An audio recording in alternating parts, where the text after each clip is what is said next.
Hi friends, welcome to my YouTube channel. ఈరోజు మనం chicken curry, special chicken curry ఎలా prepare చేయాలో చూద్దాం. ఫస్ట్ దానికి కావాల్సిన ఐటమ్స్ చూసుకోండి. మసాలా, ఉల్లిపాయ, పచ్చిమిరపకాయ, కొత్తిమీర, పుదీనా ఇవన్నీ కట్ చేసి కడుక్కుని రెడీగా పెట్టుకోండి. ఓకే, ఇప్పుడు స్టవ్ వెలిగించి స్టవ్ మీద పెద్ద మూకుడు పెట్టుకోండి. మూకుడు అంటే ఎలా ఉండాలి, కొంచెం దల్సరిగా ఉండాలి, లేదంటే మనకి కింద గ్రేవీ అంతా ఫ్రై అయిపోతుంది. ఓకేనా.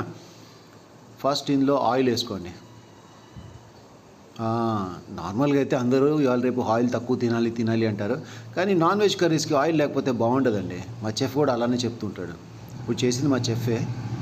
దీనికి కావాల్సిన మసాలాలు చూసారుగా, ఇవన్నీ ఫస్ట్ వేసేసుకోండి. కొంచెం అలా ఫ్రై అయ్యి ఈ మసాలాల ఎరోమా బయటకు వస్తుంటుంది. ఆ వాసన, ఆహా చికెన్ కర్రీ రెడీనా అని అడుగుతుంటారు అందరు, అలా వస్తుంటుంది స్మెల్. నెక్స్ట్ వెంటనే దీంట్లో పచ్చిమిరపకాయలు వేసుకోండి. అవి చటపట చటపట చటపట అని సౌండ్ చేయగానే వెంటనే ఉల్లిపాయలు వేసేసుకోండి. That's it. ఉల్లిపాయలు త్వరగా మగ్గాలంటే ఒక టెక్నిక్ ఉంది, తెలుసా? మీకు ఎవరికి తెలియలేండి, ఊరికే అలా చెప్పాను, కానీ ఆల్మోస్ట్ అందరికీ తెలుసు. ఉల్లిపాయలు వెంటనే మగ్గాలి అంటే ఉల్లిపాయలు వేసిన వెంటనే ఒక రౌండ్లో అలా తిప్పి మూత పెట్టేయాలి. మూత పెట్టి తీయంగానే ఫస్ట్ పసుపు, తర్వాత కానీ దీని మధ్యలో ఉప్పు కూడా వేయాలి. వేస్తే కొంచెం బాగా మగ్గుతాయి. చూసారుగా, లైట్గా ఇలా బ్రౌనిష్ కలర్లోకి రావాలి. అంటే కొంచెం మరీ ఎక్కువ ఇదైపోయింది, కొంచెం మాడిపోయిన వాసన వస్తుంటుంది. ఆ స్మెల్ రాకుండా కొంచెం లైట్ బ్రౌన్ వచ్చేలా చూసుకోండి. ఓకేనా. ఇప్పుడు కడిగి పెట్టుకుని చికెన్ తీసుకోండి. యాస్టీజ్గా ఆ ఉల్లిపాయలు దాంట్లో వేసేసి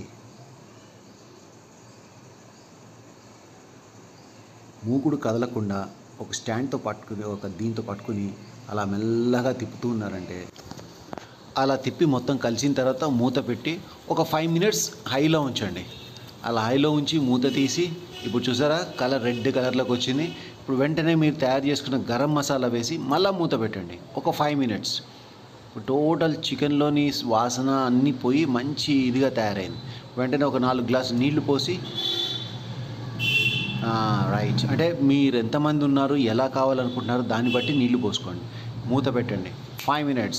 చూసారా, చికెన్ రెడీ. కొత్తిమీర కట్ చేసుకోండి, పైన అలా డెకరేషన్ చేయండి.